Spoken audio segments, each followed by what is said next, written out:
Alright guys, what is up? My name is XIKIZOID and welcome back to the playthrough of Our Life Beginnings and Always. And by the way, I have to say that if you missed the previous episode, I'm gonna leave a card somewhere around the screen just so you guys can go and watch that if you miss it. If you missed it. But basically what happened in the previous episode is our big sister Lizzie made an apology to Cove and he accepted it. And then when they were playing around on the streets, they were yelled at. Actually, Cove was yelled at by one of the grandparents that really don't like children at all. And Cove was pretty upset about that. We had to reassure him and make him feel a little bit more secure once again. That's kind of the role that we have been taking on so far. We are the ones who always reassure Cove, and we always try to make him feel safe and sound, but let's just get on with the story. I'm excited to find out what happens. And we went to the hills once again, by the beach. There are some hills and it's super beautiful. And you move onto your back with a smile and looked at the darkening sky. The blanket of clouds reminded you of a thick throw you curled under. A thick throw you curled under on a cold, rainy days. You wondered if the clouds would be as soft. They lazily floated on by, splitting from each other, merging and morphing into new shapes. Oh, we can say we saw a dolphin, a car, an alpaca or an alpaca, a smiley. Oh, what did I do? Wait, I didn't mean to click that. I'm sorry, guys. You saw cloud shapes. I'm gonna say we saw a dolphin because we got dolphin balloons by the magician. He gave the dolphin balloons to us. So let's choose the dolphin. You saw a dolphin leaping through the sky. You nudged Cove and pointed to it. Look, a dolphin, we say. Cove joined you in gazing skywards. Oh, and I'm loving the animation, by the way. The blinking animation, the smiles, and just everything is just so beautiful in this game. And Cove is like, yeah, I see it. Really? No, but I like dolphins. Hey. He chuckled at your reaction. Oh, this is so pretty. Oh my god. And kind of really cute too. So all the suns that faded from the sky and the moon rose higher. Lizzie got to her feet, dusting strands of grass from her bare legs, and surveyed her surroundings. The ocean, visible from the crest of the hill, beckoned with every sweep of the tide. Let's go to the beach, Lizzie says. There was no argument from the other two. Shiloh was still Shiloh, and Cove would never say no to going to the shore. He was a child of the sea. You... I'm gonna say... We can object. Oh, I'm sorry, guys. Just give me 1 second. My dog is coughing something. Okay, she's okay, I think, so let's continue. We're gonna say that we wanted to go to the beach too, yeah. So you eagerly joined the others in descending the hill down to the water. Oh, and we have a little sand castle here. You stepped onto the sand for the second time that day, but it felt different at night. The beach was nearly quiet at this hour. Abandoned sand castles and footsteps in the sand, too big to belong to any of you, were the only indication of how busy it had been only hours earlier. And here we are, all of us here, except us. I mean, we're behind the camera, so to speak. And the four of you kicked shoes off and removed socks and walked along the water's edge. The waves tickled at your feet. I wonder what would happen if you tried to take the bath in the ocean with shampoo and everything. That would be bad for the fish, Cove says. I didn't say anyone would do it. Geez, you don't have to be so serious about everything, Lizzie says. You're the one who asked what would happen. This is what would happen. It would hurt the fishes. I like bubble baths at home. They're a lot of fun. Me too. Bubble baths are luxurious, Lizzie says. You would never heard Lizzie use that word before. Yeah, maybe she learned it very recently, and she just... We know when children learn a new word, they try to use it as much as they can. And Lizzie says, Mommy loves to have bubbles in her bath. She will turn the lights off and have candles. I'm gonna do that next time. Hey, when's your mom coming to pick you up anyway? Lizzie says. Not for a while. She is busy. What about your dad? How come you never talk about him? Nobody does. Don't you know you're not supposed to ask something like that? Why would somebody want to talk about something they never talk about? You kept your eyes on the ground, watching your toes get swallowed by waves. Even if Shiloh was never seemed upset when this topic came up, it made you feel awkward just for having both of your moms. It's okay, I'm not Lizzie and Ziki. I don't have a dad.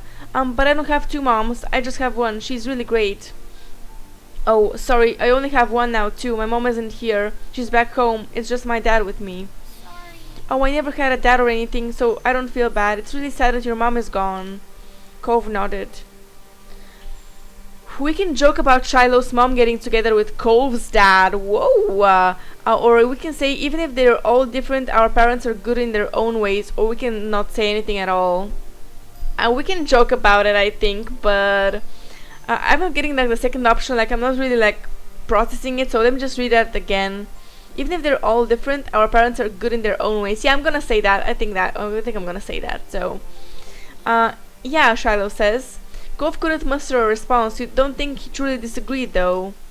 The silence broke with a splash as Lizzie kicked in your direction. Cold water and sodden sand splattered against your legs. Lizzie giggled, foot still outstretched from the kick. Okay, and Cove joined in, striking the incoming waves to make a splash of his own. Shiloh scurried out of Cove's spray zone with a grin. Oh my god, we can retaliate, yeah. You used your foot to smack the water pudding around you, sending an arc of sea foam flying back onto your sister. You laughed as she spluttered, some of the salty seawater having landed in her mouth. She spat it out. Yuck, she says. Lizzie chased you, intent on revenge. You dashed up and down the coast, taking in turns to be the predator and the prey, as well as joining forces to take down Shiloh or Cove. Alliances were silently forged and wordlessly broken. Everything was fair game in war. And Shiloh says, ah! His brief exclamation was drowned out by the biggest splash yet, caused by him falling face first onto the ground. That would have been bad enough without the wave that followed, cascading over his prone body. Ooh, is he gonna be okay? Shiloh sat up, shaking his head like a dog coming in from the rain, as you all hurried over to check on him. His hair was plastered onto his head, and his soaked clothes clung. If there was any part of him that was still dry, you couldn't see it. That was crazy. Are you okay? Yeah, my foot got stuck and I fell over. Yeah, it's kind of dangerous for the children to be playing like at night on the water, you know, on the shore. It's like really dangerous. So way to go, Shiloh, you dumbo. I'm gonna offer him some help. Yeah, offers him some help. So help him up, as they say. And Shiloh didn't take your outstretched hand. After a moment, you dropped it. Lizzie was too busy. Oh, Lizzie was busy, snickering to notice that held her hand out to Shiloh too. He reached over and took it. Slowly he started to pull himself up from the ground. Then he slipped on the thick sand, dragging him and Lizzie down just in time for another wave to hit. The water rolled over them. Poof, she says. Oh, sorry. What were the odds of that happening twice in a row? You thought they must be low, but there's no way Shiloh would do something like that on purpose then pretend it wasn't an accident, especially not to Lizzie. Even if your relationship with Shiloh felt unclear, he did at least like her a lot. Lizzie was his favorite, right? Smiling boldly, Lizzie extracted herself from the ground and wiped a streak of sand from her cheek. She didn't intend to let this embarrass her. Shiloh got up again as well, this time without incident. He still looked like a drowned puppy, but that didn't stop Cove laughing at the two of them. With that, it was time to call it a day. Yeah, I think so too. And look, it's so dark outside. Like, aren't our parents like worried or something? That's kind of weird to me that they just let us out and about. But it is again like a small town where everybody knows each other, so it's not that dangerous. But still, they're little children, you know. I'm a little bit like maybe more conservative in that case. I don't know. But the four of you made the journey back home, leaving a trail of wet footsteps and sand in your wake. Oh, I bit my tongue a little bit, oh my god. So damp clothes make a way down some of the group, but your spirits were high. Your arms swung side to side as the cool breeze flowed past. And there are our mothers. Your moms were outside chatting with Cove's dad. We're back, Lizzie says. Your mom's faces fell as they took in the state you were all in, ranging from messy to soaked. Elizabeth, is that all that you have to say for yourself? You brought half of the beach back with you. They certainly did. What's Marigold going to do when she comes to get Shiloh? Is that how you want him to be for the long drive home? Cold and filthy?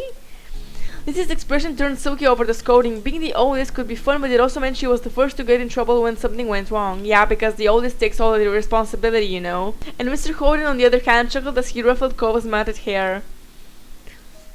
You've been out making memories, Bucko. I'm glad you had a good time with your friends, Cove's dad says. Cove used his slightly moist cast arm to push his dad off. Mr. Holden's eyes widened when he noticed that even that had gotten wet. Now he was worried too. I think they could have found a less risky way to spend time and had just as much fun. That might be right. Kids, what can you do? Come on, Cove, let's get you cleaned up and dried off. We wouldn't want that gas to have to be reset. Cove winced at the thought. Okay. Data boy. Is it Data boy or Otta boy? I don't know. But Mr. Holding casually bent down and plucked Cove up from the ground, ultimately holding Cove against his chest. Sand was already transferring from Cove onto him, but that didn't seem to bother Mr. Holden. Cove protested being carried, but only to get a reassuring pat on the back for his trouble. Good night, Cove. Thank you for the talk, Cliff. Oh, Cliff is his name. Night, Zoe's family in Shiloh too. Resigned to his fate, Cove twisted his body in his dad's arms in order to turn around and wave goodbye. Smiling, he waved back. Good night, we say. Well, we better do what we can to fix you guys up too. Come on, everybody inside. I want you to march straight to the downstairs bathroom. Yes, Mom. She's like, ugh, why? Okay, this is Mom. Don't worry about stopping to wipe your feet on the mat this time. That won't do much good tonight. Okay, so we are gonna clean up Shiloh as well. I'm happy about that because, like they said, Shiloh has a long drive home. So if he gets like a cold, that would be really bad. So sitting on an old beach towel your mommy had found, you waited in the hall. Until you were less sandy, you weren't allowed to go to your room or walk around the house. But you did get to eat a sandwich for dinner there. It felt like an indoor picnic. It had been decided that Shiloh would wash first and borrow some of your clothes. He was already finished and packed away in his mom's car. Miss Fields had come to collect him a little while ago. It was a bit of a funny experience seeing him without that hat on for once. Lizzie, being much more soaked than you, got into the tub next. It wasn't a bubble bath as she had hoped. This was a no fun allowed clean-up session. At least that's what she claimed. Not much longer, and it would be your turn. When the bath was done, you would have to go straight to bed. After a day like this, though, you were glad that there weren't going to be any further events. Drifting off to sleep sounded like a great idea now. And I think that, yeah, that was the long day moment, because this game, once again, if you guys don't follow like the story, if it's your first episode, I suggest you watch the previous ones. But like, if you miss this, basically we have little moments to choose from, and we will be getting the DLCs as well, so we're not gonna miss out on the library, ghost, barbecue, runaway, sleepover. So let's just go to the sandcastle moment next. And Cove wasn't able to do many things that summer. When you, him, and Shiloh sat out at the shoreline on one bright morning, you could tell he wanted to be in the water. But there was no way he would be swimming anytime soon, not with this cast. And the waves washed a single shell to the shore, glittering and blue, another reminder of the places he couldn't go. From what you had heard about Cove's old life so far, in tiny pieces and fragments, you could tell that he would do anything to be able to get that cast off. Like make a pact to the witch or something, just to get it off his arm. You thought about how his summer last year must have been totally different from this, with his old home and his mom and dad. But now he was here with you and Shiloh and Lizzie and everyone else, and he couldn't even go into the sea. This town wasn't bad, it had all your favorite things in it, but sitting there on the same beach you had grown up on, you could understand that not everybody else felt the same way about Sunset Bird as you did. You watched him from the corner of your eye quietly, and he finally said aloud what you had been pondering. I wish I could go in, Cove says. The water? Yeah. Oh, I'm sorry, you're gonna be able to do it soon. Cove only sighed in response. Apparently soon wasn't soon enough. It's so pretty, the ocean, Shiloh says. And huge. There could be anything out there, like mermaids?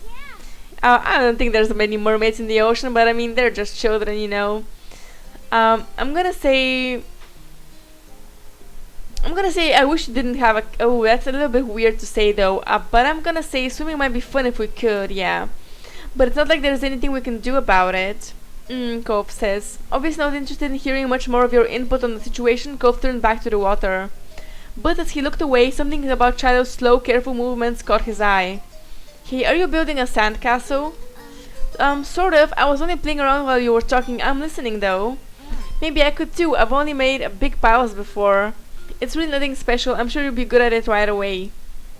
Well, how do you do it then? Shiloh's cheeks lit up. You could tell he was a little bit uncomfortable to have Cove's expectant stare on him. Shiloh is so shy. Oh my god. It's like in his name, you know, Shiloh. I'll play too, we say. I'm gonna say, I love making sand stuff. Yeah. Okay. He put his hands back to his seashells and sand and nodded. I don't do a lot. Here's how I like to get a house started. Shiloh, focusing more intently than you'd ever seen him, guided Cove through his process. You happily used your own method. It didn't take long for the three of you to each have a humble structures prepared. That's all kind of. You can do anything now, like make it bigger, add some seashells, carve a pretty pattern. I bet you have great ideas. Oh my god, the way Shiloh is blinking is just so adorable. I cannot stop just looking at him. And his little freckles and his little cute hat. I'm gonna make it bigger, Cove says. Mine is gonna be a real castle. Cool, this is gonna be a house. Looking at the base of your sandcastle you decided to make. I'm gonna make a castle, of course, yeah. Looking at the base of your sandcastle, you decided to build a fancy castle. The better part of the next hour was spent focusing on your own work. The boys were the same. Even Shiloh didn't sneak as many peeks at everyone else's as he usually did. And we finished shaping up before either of them did, glancing up from what you had built. This is our sandcastle here. It seems that you got done so fast because they already searched around for extra decorations. Shiloh had grabbed most of the really interesting stuff and Golf had a lot of the shells, but there were still options. The first thing you reached for was... I'm gonna say... blue seashell, yeah. It was the best fit for your castle, you decided, because we do love seashells, you know, as it was established like previously in the very first episode, I think. So we have like a whole collection of seashells that we found on the shore, and the blue color of it still reminded you of the clear water. So you put it in a funny place where you take a second look to see it. Pleased with your result, you finally took a proper look around that wasn't focused on the sand itself. Both Cove and Shiloh seemed super immersed still. You knew you could probably sneak a peek at either of one's work. I'm gonna check out Cove, of course, because Cove is like our main friend here and Shiloh is more of a Lizzie's friend. So Cove is like our best friend so far. And the castle Cove had built looked surprisingly tidy, especially for someone in the cast. He must have worked really hard. He wasn't even finished digging up the huge gaping moat in front, but it was already enormous. You got a sense from the enthusiasm he was digging with that the doctor was probably going to find a bunch of sand when he finally removed the pink plaster. The silence was then broken. What's on the top of yours, Shiloh? You peeked closer and discovered something shiny sticking... I was about to say stinky, not shiny. Something shiny sticking out of Shiloh's sand chimney. Oh, just a gum wrapper. It looks like smoke.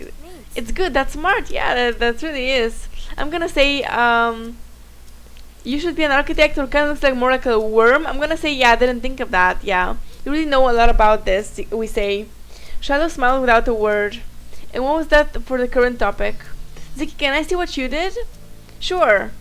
He scooted just a bit nearer and began surveying your work. The castle you had built was pretty impressive, all things considered.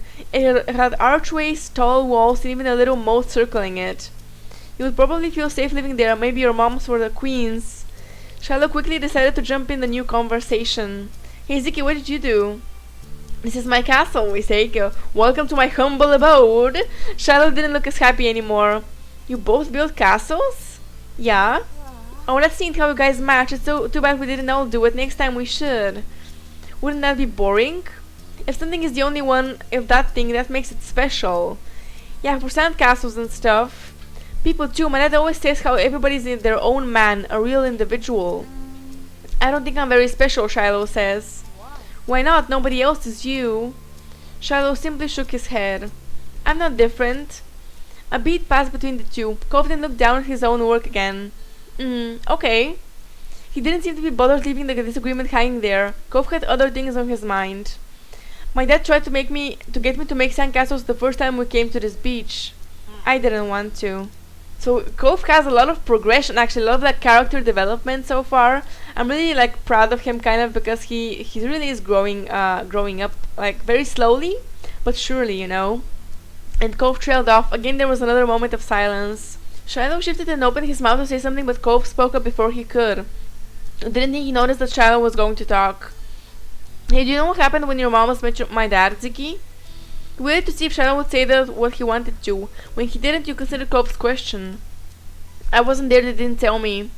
I just remember what happened when I met your dad. Oh, here we can say... we can actually say probably either the truth, which is that Cove's dad offered us money to be friends with him. Or we can like lie to Cove, which I don't want to do, but I don't want to tell him the truth either, because in this case it really hurt him because he's a very like sensitive child, you know. But let's just see what options we have, and we're gonna consider that. Mr. Holden had been a weird stranger then. Well, he was still kind of strange to what other parents acted like him, but you knew him better after this point. Now that you thought about it, it made a lot of sense that Cove's dad talked to him about people being unique. You were pulled from your thoughts when Cove continued. Oh well, I was there. I don't think my mom has met your dad. Yeah, I'm pretty sure she hasn't. Ziki's parents and my dad met the same day I met her. I'm gonna say what happened. Shadow frowned to himself, shaking his head. His cat cast a shadow over his face. You could still tell he was upset at not being included in Cove's choice of topic. That was kind of boring for him, although not giving people their own turn to say the things they want is important too. I'm gonna... we can actually include Shadow in the conversation, which I think we're gonna do. I think Shadow wants to talk too. Huh, we were talking just not right away. I'm talking to you, he can listen. Because, I mean, there's like still children and they're still like experiencing like what it means to have a conversation. But Shadow's expression barely flickered at the words. He still looked put off. Cove continued like the interruption hadn't happened. He was determined to tell the tale. When we moved here, we didn't bring a lot of things with us. Only some stuff that would fit that in Dad's car. We didn't even get a moving truck. I sat in there while Dad brought it all inside. I didn't want to get out because I knew that would make me look around the new house. I really didn't want to do that. His lips twisted into a frown as he recalled that. Then I saw your moms. They were in the car too and stopped at your house. I guess they were coming back from somewhere or something. My dad noticed. He waved his hand and then went over into the front of your house where he started talking to them. I don't know what they said. I couldn't hear it. But he couldn't see me anymore since he was looking the other way. So I opened the car door and left. I wanted to get away and went behind the houses. I found those hills there. The ones where we met for the first time. We say. Cove nodded and stared at you. You stared back. He didn't go on to say anything more. Aren't you going to finish your story? Cove's brow wrinkled that he didn't understand why you were surprised. Huh? That's all that happened. Oh. I'm gonna say... Why didn't you want to tell me the story if nothing happened? Actually, I'm not sure what you're gonna choose here. But I'm gonna say thank you for telling me. Yeah, you're welcome, Cove says. I wanna be like really nice to Cove because he really does need a friend like us, I think, or a friend in general. And like Lizzie, he's a little bit like neutral or like even a little bit more negative towards her, and Shiloh he's more neutral towards him. So I think we have this obligation to be like better friends with Cove, but also maybe, you know, develop that into like a deeper friendship, you know. So even if not much happened, you weren't gonna complain about knowing the story. Shadow's mouth twisted into a scowl of disbelief, but he said nothing. Why'd you bring that up anyway? There was a slight shrug of Cope's shoulders. Wow. I was thinking about it because of the sandcastle. It made me remember when I moved it to here. Dad showed me the beach first before we went back to the car to unpack. Oh my god. He was really excited about it for some reason. Cope's brows furrowed a little more as he quietly raked his hands through the sand. I get it, we say. You thought maybe Mr. Horton wasn't that excited about the beach and he was instead hoping Cove might be. But the line of conversation had come to its end. Even Cove was done with it. Some other topic had popped into his head. Alright guys, and we're gonna end this episode here because I want to keep this around the 20 or to 25 minute mark. So thank you so much for watching. Please subscribe if you wanna get notified for all of the future episodes of Our Life Beginnings and Always. We're gonna be playing the DLCs as well, so don't miss out on that.